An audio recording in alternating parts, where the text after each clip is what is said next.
What's up, everybody? My name is Austin. I'm one of the aquarists here at Sea Life Orlando, and I want to tell you guys a little bit about what's going on right now. So just to let you know, although our doors are closed to everybody in the public, we are still here. The animal care staff is still here, taking great care of all of our animals.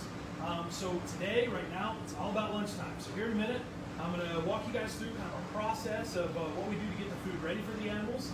And then from there on, we're actually going to head upstairs, and we're going to show you guys what it's like to feed some of our animals. So this is a part of the experience of coming to Sea Life that you can only experience by doing one of our behind-the-scenes tours. We're actually taking it one step further. We're going to take you into some of the other areas that we typically don't take anyone else, just for you guys to check out us and feed these animals. So really quick, we're going to head on over this way and check out some of my teammates who are over there supplementing some of the food for the animals. I'm going to show you a little bit about our kitchen area, what it's like when we pull the food, where the food comes from, things like that. So come on over here, let's check it out. So on in here, this is Lauren, this is Sonia. Both of us part of the animal care team here at Sea Life. What we're doing right now, as you can see, we're just going through all the different food. And we're taking these little vitamins, these are sharp grade vitamins, and we're actually just going to stuff them into the pieces of food, much like this. So we can kind of actually hide the vitamins in the food, and the goal with that is for the animals to eat the food like they normally would, and then also ingest the vitamins in the process. So kind of sneaking it in their food there. Alongside, these are also vitamins that we give our turtles. We also give them a calcium tablet. It kind of helps with the growth of their carapace, their shell. On over this way, just a little bit about our food area in general here. This is our big freezers. This, if you take a look inside here, this is where we can store all of our seafood. So it's frozen solid in here. This thing stays -9 degrees, somewhere around there.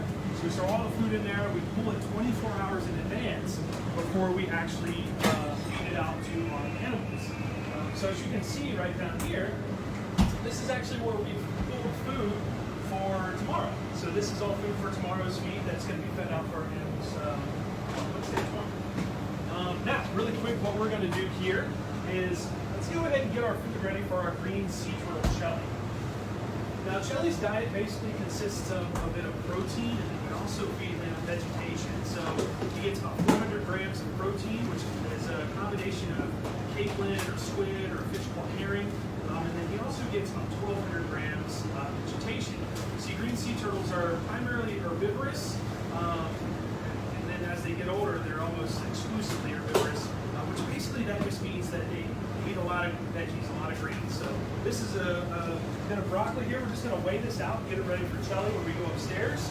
And we can drop this in and chow down. So we get this up in the package here. Also, if you guys have any questions, feel free to drop them in the comments and Austin can answer them. That's right. We love questions. Just let us know. We'll have Jake read those to us and we'll get them answered as best we can. So Shelly is actually fed in 2 separate phases. He's fed once in the morning and then once in the afternoon. So we're going to give him this broccoli for his feed this afternoon. And then tomorrow the whole process repeats. So we'll get twice and are fed twice every day. Basically take his diet and break it in half. We're going to give this a quick rinse. We'll put it back in the bowl, and here soon we'll head upstairs and get the feed started.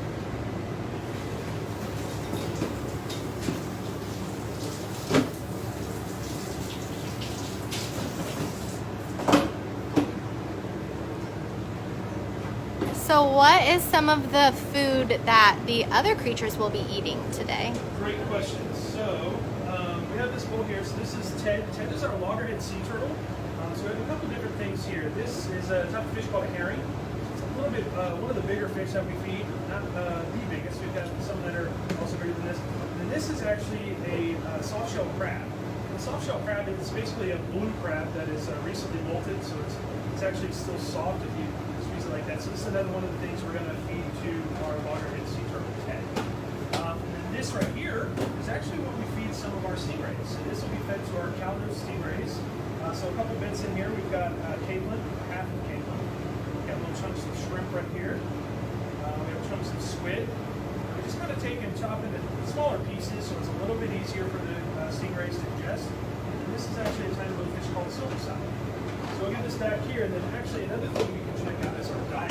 So we'll look at this and we can briefly check out the diet board and kind of see how we separate the food and what animals get what on what days.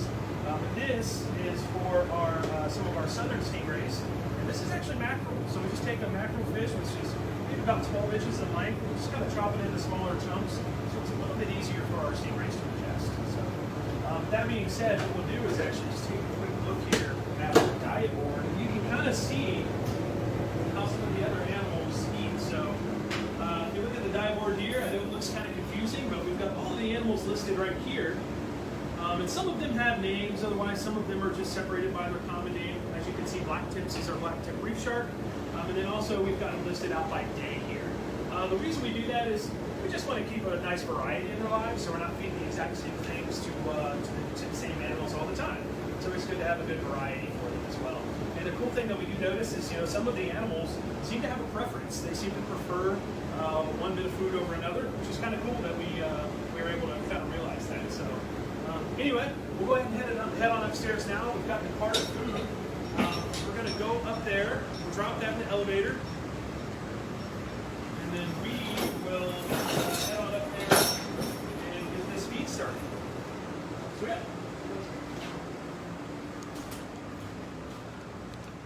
So one of the things that we're probably going to do first when we get up is will not survive in the wild. The chances of them surviving in the wild are relatively low, simply because it's difficult for them to dive down, to find food, do simple things like sleep or avoid predation. So that's why Charlie was actually deemed non-releasable by the state government, and he will spend out the rest of his days in human care. Now the really cool thing about that is that all of you out there get to come in here to see life and see Charlie and learn what you can do to help take care of wild sea turtles. So Charlie's wild counterpart. So let's go ahead and head on over here. We'll grab Charlie's food and get started.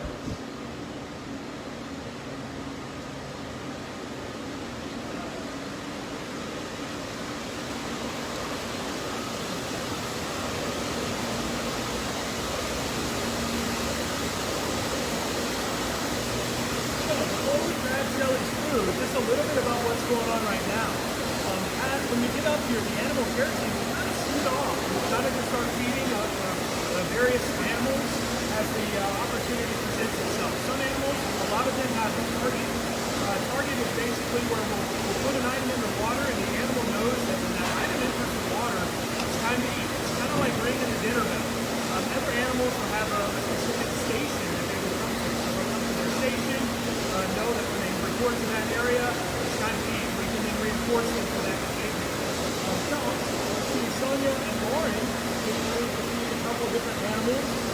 And then from there on, again, we'll kind of go through, we'll walk around and we'll kind of go through exactly who's eating what we're feeding them, how we feed them. So if you come right over here,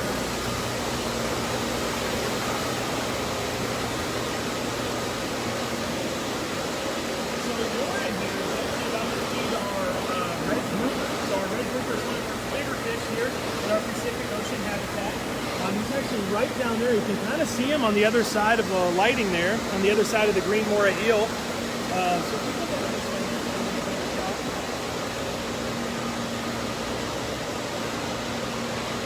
So the red grouper is right down there, and we'll see if when she puts this target in, you'll notice he does actually report to it. He's coming over to that area. And the thing with groupers, a lot of times they can be a little picky when it comes to food. So we oftentimes have to switch around the food types that we're feeding them and see what it is they kind of go for, what it is they like. And actually right there you can see that's our green moray eel. We've actually nicknamed her Sassy. She's a green moray eel. As you can see, she's about 5 feet in length. She's just wandering around at the top. She's actually looking for her food, which we will grab for her very soon. But what we can do now is we'll head over and we can feed our green sea turtle Shelly. So we'll head over that way. Let me grab his food really quick.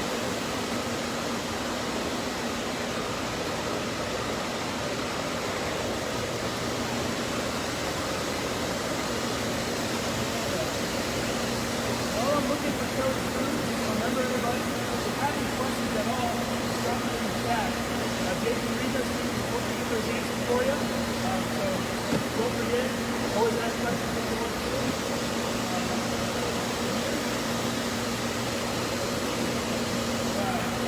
Check out what's on the menu for Kelly today.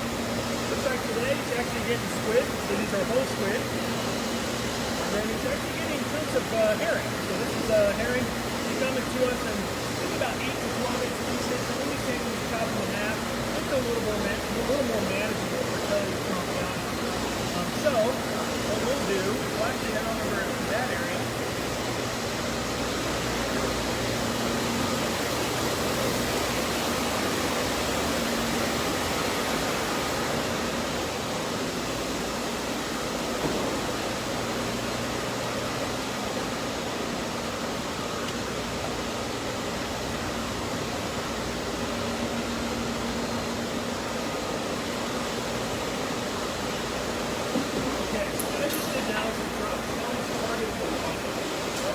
Basically consists of a white bucket.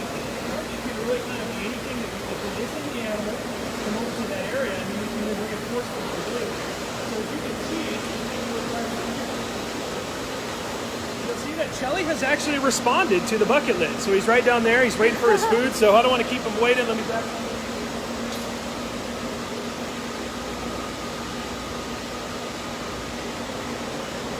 Nice little chunk of herring there. Good work, Charlie. I actually want to see if we can get him over here towards the steps and kind of give us a little bit better view. Shelly, kind of lure him a little bit. All right.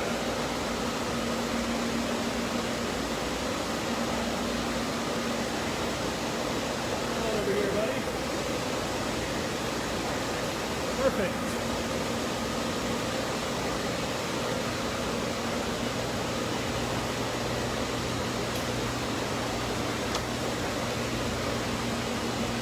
So again, a little more about Chelly while I'm feeding him is you might actually notice towards the rear of his shell right back here, you can actually kind of see the trauma from the boating accident he was involved in back in 2009. So again, it was because of this boating accident why Chelly is unfortunately deemed non-releasable to go back into the ocean. But again, the good news with that is he gets to serve as an ambassador to his species. Another good thing is while he's here in our care, Chelly, of course, gets veterinary care. He gets checkups all the time. Usually about every quarter, Chelly will get a nice vet checkup. And another thing that's really cool about him being here is he doesn't have to work for his food. We just give him each piece individually, which is actually another cool thing to bring up. We can talk a little bit about target training. We'll talk about why we target train our animals and why it's so important for them to be target trained. Again, target training, if you're just joining us, is basically just where we have conditioned the animal to come to a particular item or area, and then we can then reinforce them for doing that behavior. Now, the thing that's so important with target training is it helps us track their diets. So one thing that's super important in good animal care is feeding the animals and then also tracking their diets and tracking what their diet intake is or what their food intake is. Good thing about that is, if an animal stops eating or goes off feed, that can be an indication that, something might be wrong. We might need to do a more in-depth checkup on that animal. I'm going to go right over here before Chelly's target out. Otherwise, it might be a little confused. So again, this is actually Chelly's target right here. As you can see, it's just a white 5-gallon bucket lid that we tied to this line here, so we just drop in the water. And again, very, very simple concept. And this is nothing new. You see things like this for animal training. It's done every day. But also pets and things like that to bring them to a particular area, or if you want to ask for a specific behavior from an animal. A lot of things are asked for on target. So this is one thing that we bring Chelly up to, and then by doing that, we have conditioned him to come here by reinforcing the food. What I was saying before is the main reason why we want to do that is to track the diet.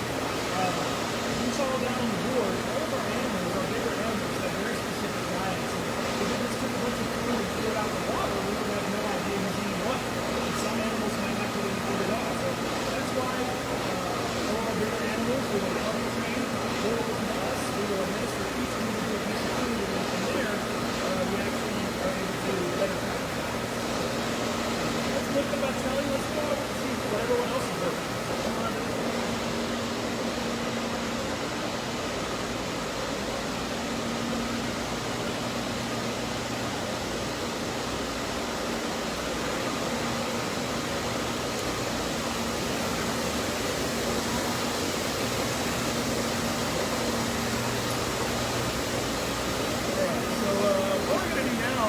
Here in just a minute, Lauren is actually going to be feeding our Kaunos stingrays. Here in our Indian Ocean habitat, we have 14 male Kaunos stingrays, and they actually get that name Kaunos because the front of their face, which we call their rostrum, is actually kind of shaped similar to the shape of a cow's nose, which is where they get that name. Here in just a minute, we'll be able to get a little bit closer to them, and you'll be able to see a little better view of what they look like close up, which might not get to see all that often. So. In the meantime, let's head over. We'll check out what Sonia's doing. She's feeding our mangrove whip rays.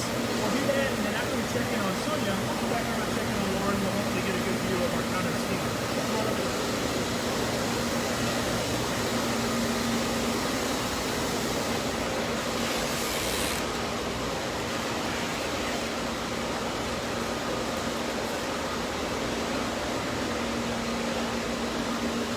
Alright, so we're here with Sonia. Sonia's our senior aquarist here at Sea Life. What she's doing is feeding our mangrove whip rays. So there's two big drop rays. There's one right there. So that looks like Grover down there. So we have two of them. Never mind, that's Grover. So that's actually Manny. Grover's right over there. We have two of those guys that call our Indian Ocean habitat home. So what Sonia has here is their target, which is, again, as you can see, another bucket lid. So it's a blue bucket lid.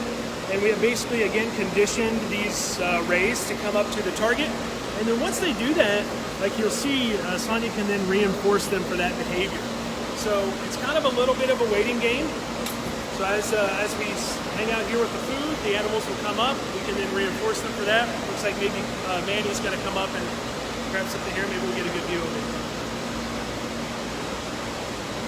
Here we go. Go, Mandy, go.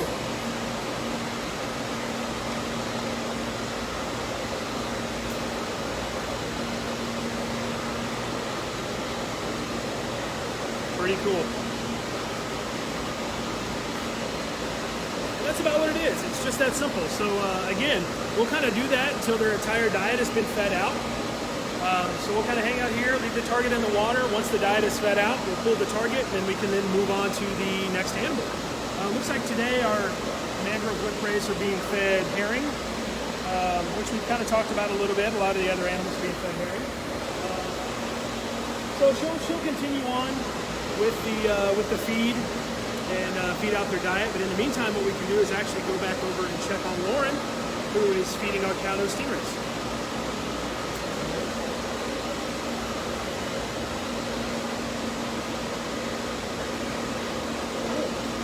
We'll head on back over this way.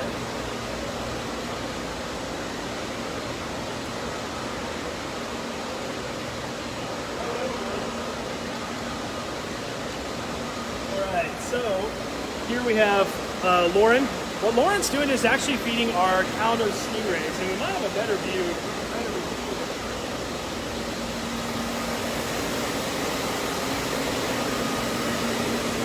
So Lauren is feeding our Kaunos stingrays.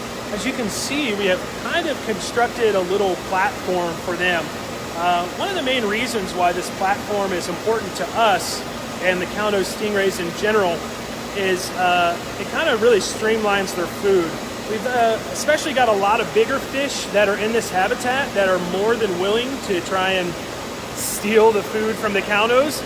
So one thing the platform does is it actually kind of blocks the other fish from trying to take the food from the Kaunos. That's one less battle that we would have to fight with the other animals.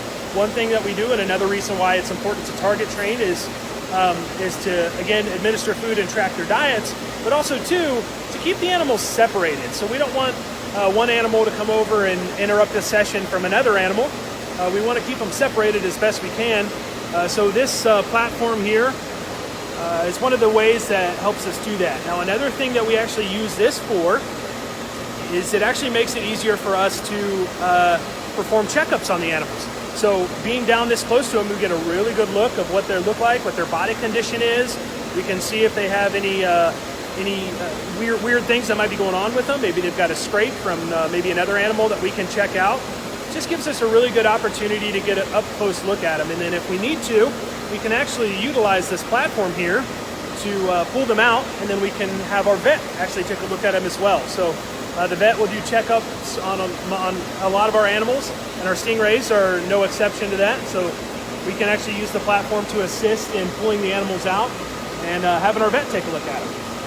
So she's going to feed these guys. It usually takes maybe about 10 to 15 minutes to complete this feed, because what they'll do is they'll actually come up, grab a mouthful of food, and then you'll see them kind of swim around the habitat for a while. And they'll actually, what they're doing is just kind of chewing on that food and then ingesting it. Another cool thing you'll see sometimes is you'll see the smaller fish actually following around our cow nose stingrays, because what those guys are doing is, as the cow nose are grinding up the food, you'll see the smaller fish following behind them, kind of picking off the little bits of food that are coming out of their mouths or their spiracles or things like that. So it's kind of one way that the animals have kind of learned to help one another by kind of picking up little bits of food that the bigger animals leave behind. So.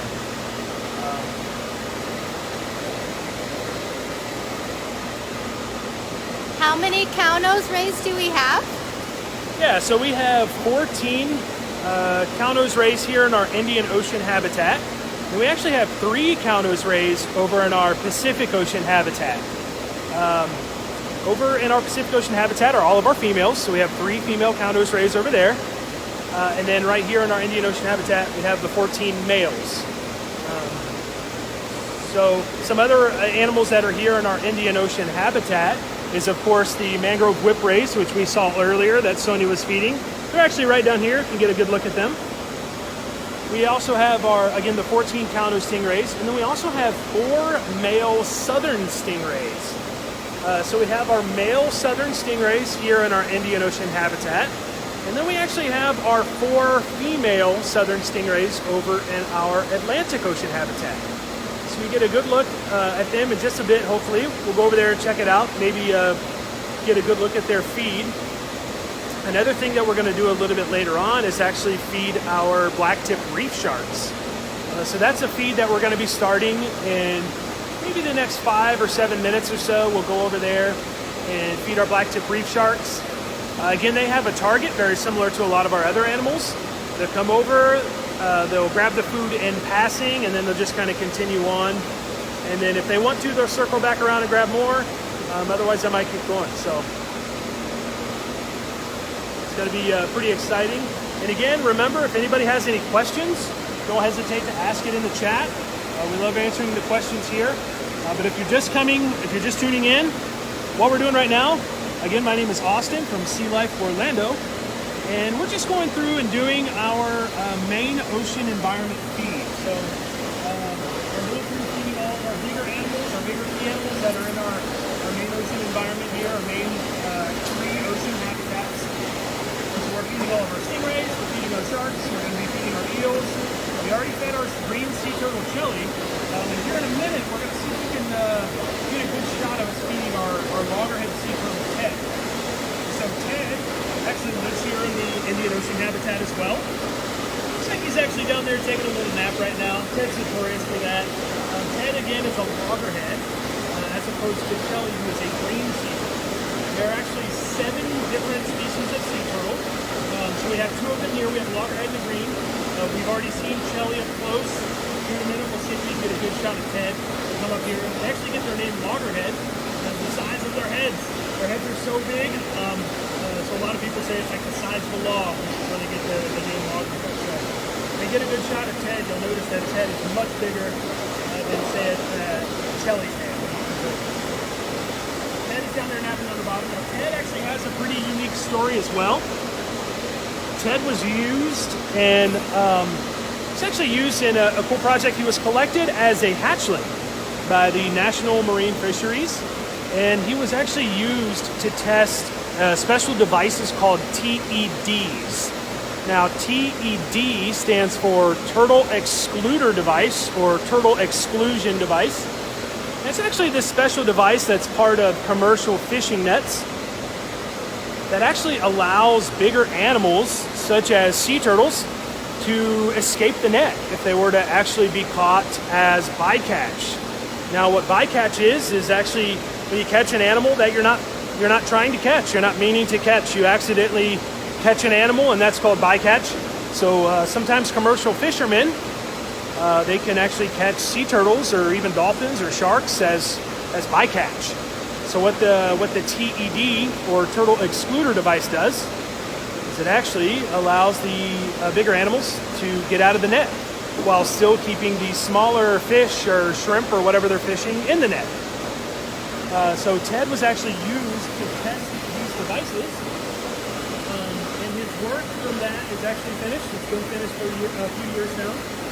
Ted actually lived in a facility before he came to Sea Life. He was actually housed with some other sea turtles there. However, occasionally when you get a bunch of animals in the same setting, they don't always get along. It's something that we have to always be conscious of with our animals here at Sea Life. So what they decided to do is find another home for Ted. So when they started reaching out, of course, we decided to take Ted with open arms. So Ted came to us about 3 years ago. He's been here ever since.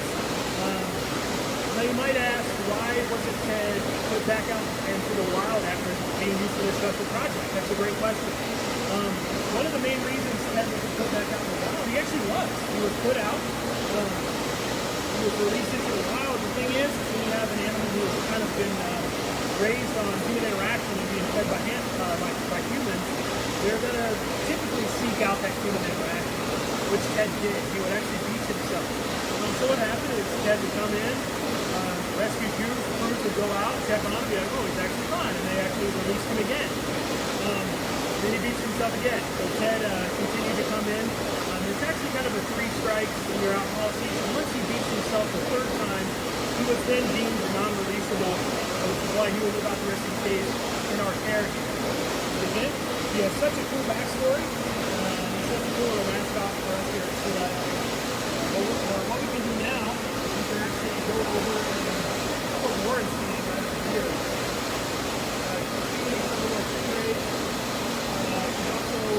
We'll feed our green Moravio ducks and then also some of our other roosters. So we'll go over here and check it out.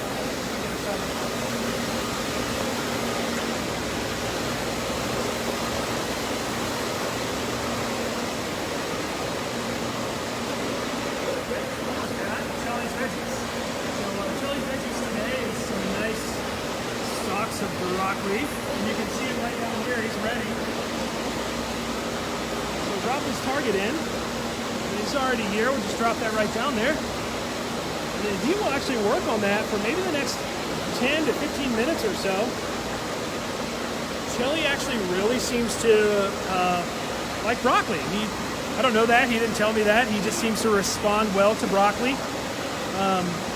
Seems to go after that a little bit quicker than some of the other veggies we feed him. So yeah, we'll work on that, like I said, maybe 10 or 15 minutes, but that is his second dose of his veggies for the day. So he is good to go until tomorrow.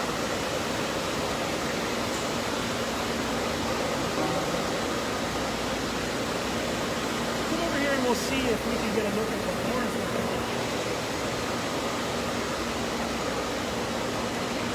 So Warren is feeding our female southern stingray. We've got one big female southern stingray here in the Atlantic Ocean habitat, and then we also have 3 smaller southern stingrays here. So she's feeding the bigger one in here. We actually named her Tessie. Tessie is the bigger one. And then all the smaller ones, we have Aphrodite, we have Athena, and we have Artemis.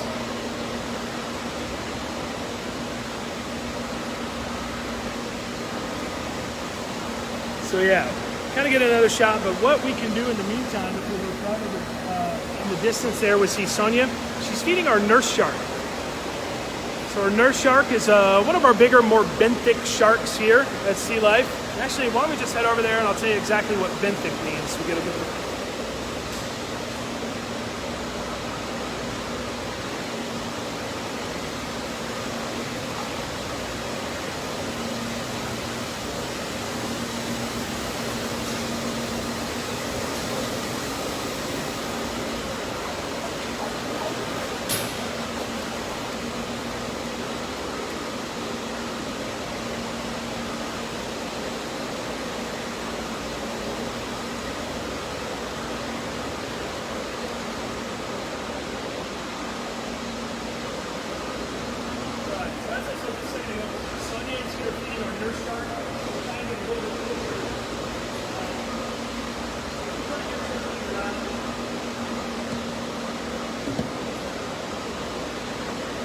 said just a bit ago, some of our animals we have actually given small nicknames.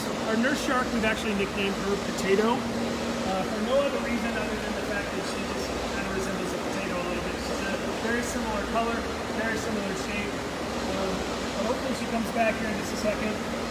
We can get a good look at Sonia feeding her.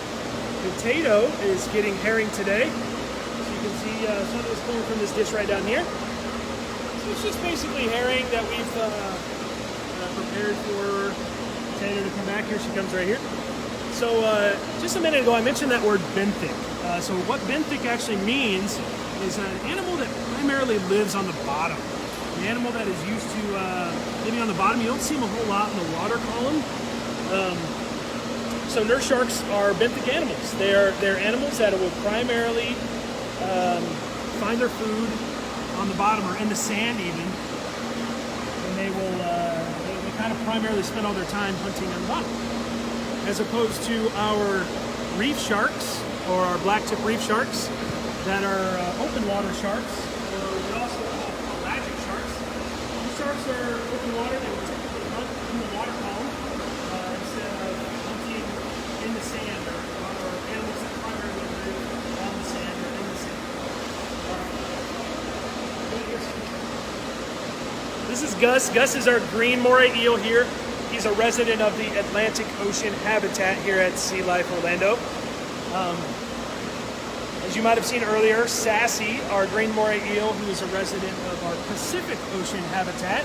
So we do have two green moray eels that call Sea Life Orlando home. Yeah, Gus just came by to say hello. But yeah, here in just a minute we're going to feed our blacktip reef sharks. It's going to be pretty exciting because, again, those are open water or pelagic sharks. They typically hunt in the water column, so pretty cool stuff. Right now, what I'd like to do is a couple of other smaller feeds that we're going to do while we're up here feeding our bigger ocean animals. So if you've ever been to Sea Life, you know that we've got a lot of smaller satellite habitats that we can explore alongside our bigger ocean habitats. 3 of those smaller satellite habitats are actually accessible from our ocean deck, the top area here. So I've got those 3 feeds right here. Just to give you a little idea, we've got a couple different bits of food here, little varieties. So we have chunks of shrimp, we have chunks of capelin. This is a smaller krill called Pacific krill, really tall, small species of krill, and then more chunks of capelin. So actually, we just want to head on over here. We'll start with the meat.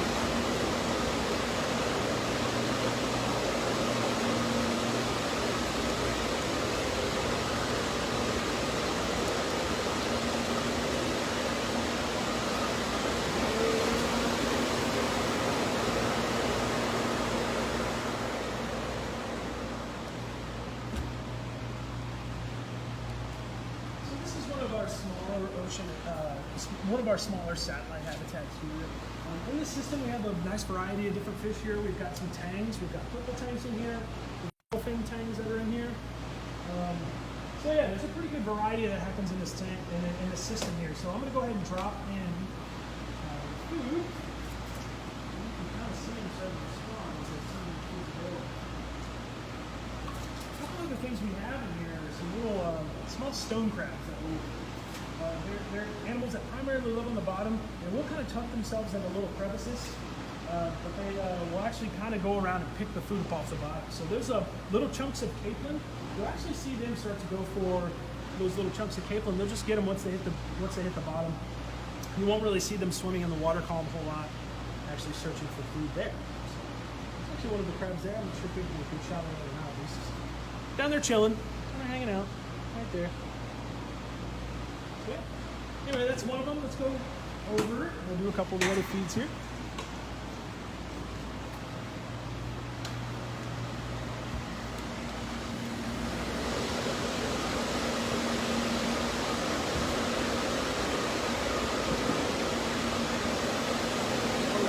Now this is a fun habitat here. So this is a habitat that has a nice variety of squirrelfish in it. We've got a couple different species of squirrelfish. Look down there, the squirrelfish are kind of these bright orange and red fish down there. And also too, it's got a good variety of lobsters and other crustaceans. We've got more of those stone crabs that live down here as well. So This is all for them. In here we have a variety of glass minnows, tiny little guys. We have some purple krill. It's a little bit bigger than that Pacific krill we were talking about earlier. A lot of it bigger. And then these are chunks of mackerel. This is primarily for the crustaceans that live in there. So the lobsters and the snowcraft can grab this stuff and eat it up. They'll love this. So just take these and kind of sprinkle up the rock.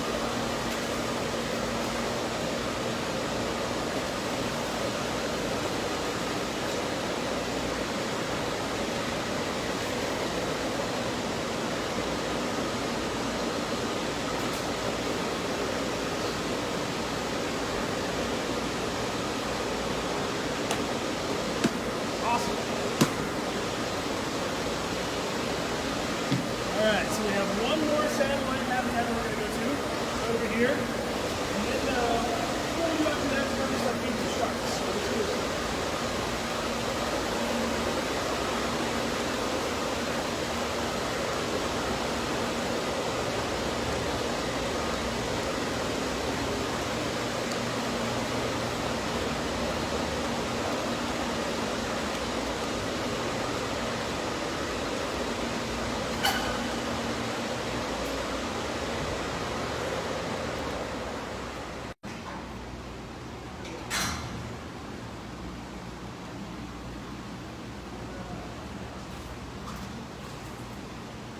So out of this habitat, we actually have a collection of cardinal fish. They're called flame cardinals. Little tiny red fish that are down there, red or orange. Similar color to those squirrel fish we were looking at. And then also as well, we have some crustaceans in here as well. We've got some lobsters that are kind of down tucked away in there. Kind of see right down here. Kind of right there on the piece of theming. He's on that piece of coral theming right down there crawling around. Yeah, we've got some lobsters and a variety of different fish that are down in there. Nice little angel down there too. So we'll head on back up this way and we'll start feeding our black-tip reef sharks.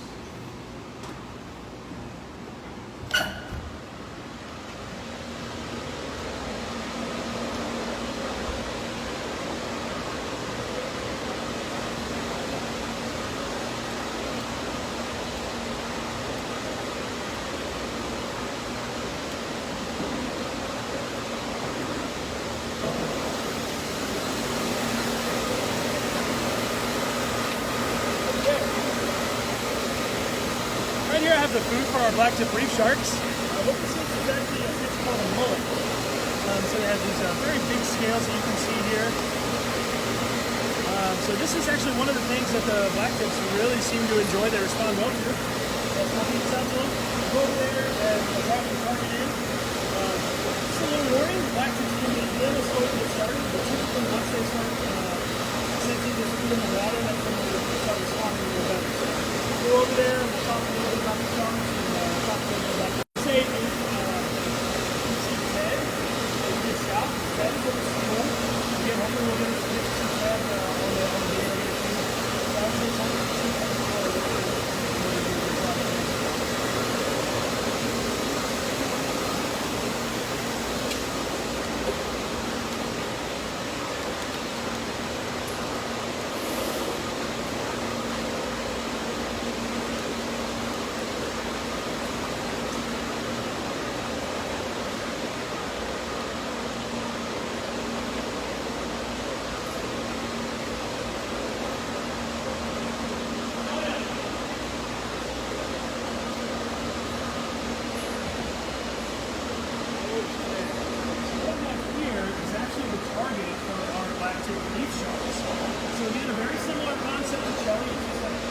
basically on this one's more like a garbage can lid. I think this pattern, very bright colors, very abstract, something that would not be hard to see in the water. So what is something that was very easy to pick out, something that is just not used to being in there, which the sharks seem to really respond well to.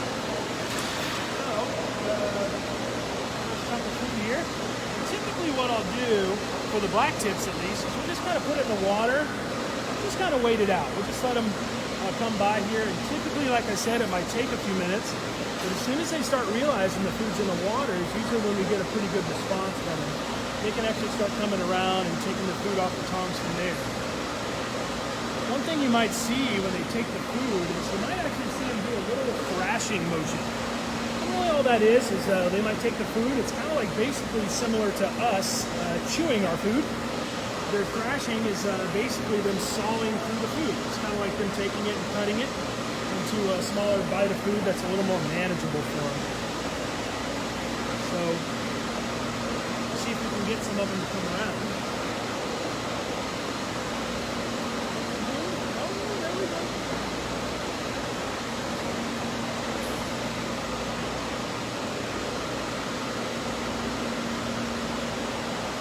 Now, all of our blacktip reef sharks do have names. So one thing that I'm making a note of as each one of them decides to start taking food, so I do want to note who's eating what. Again, those records that we keep on the animal feeds are very important to maintaining the health. So for example, who just took that piece of food there was actually Alpha. Alpha is our biggest female. Our blacktip reef sharks, we have 6 females and 1 male. So that was Alpha, who's again our biggest female. Hopefully it would be nice if they all came in alphabetical order so I could introduce them that way, but something tells me that's not going to happen. How do you tell the difference between them? It's a great question. So one way that we tell the difference between any of our animals, honestly, is very similar to how you tell the difference in humans. Now obviously, it's much easier in a human because typically we all look very different and the sharks look very similar, but we use markings. So some of the sharks have unique markings that we can use to identify who it is. And another thing that we can use to identify them is their gender. So with a shark, they have different parts of their bodies that we can use to identify them that maybe a female shark would not have. So that is another thing. That same process actually works for stingrays as well. It's pretty easy to tell the gender of a stingray or a shark. So we can use that as an identifier, tell who's who, see who's getting what food. But primarily I just use, because I'm looking at it from the top down, primarily I just use the unique markings that we have. It makes it pretty simple overall, as long as there's enough light. Pretty simple overall to tell who's eating what.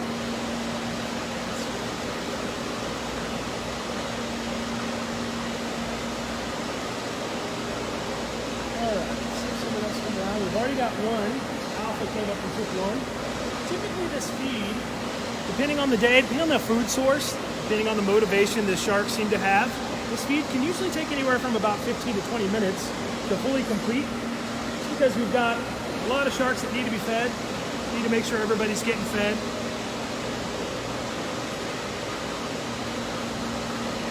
And we also need to make sure the fish aren't trying to steal the shark food either, because they'll do that. Very sneaky.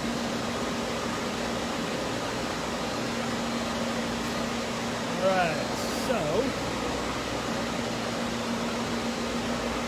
Alright guys, so I'm actually going to continue feeding our blacktip reef sharks. So we'll probably go ahead and cut our Facebook Live video here. Thank you so much for hanging out with us. Echo just took another bite of food. So Echo is one of our female blacktip reef sharks. But we're going to go ahead and wrap it up. Thank you so much for hanging out with us. I really appreciate it. If you do have any questions, feel free to drop them in the comments. We can always come back later and give an answer for you. Again, my name is Austin. Really appreciate hanging out with us. We look forward to seeing you guys soon when the aquarium back up. Thanks guys. Have fun. See you later.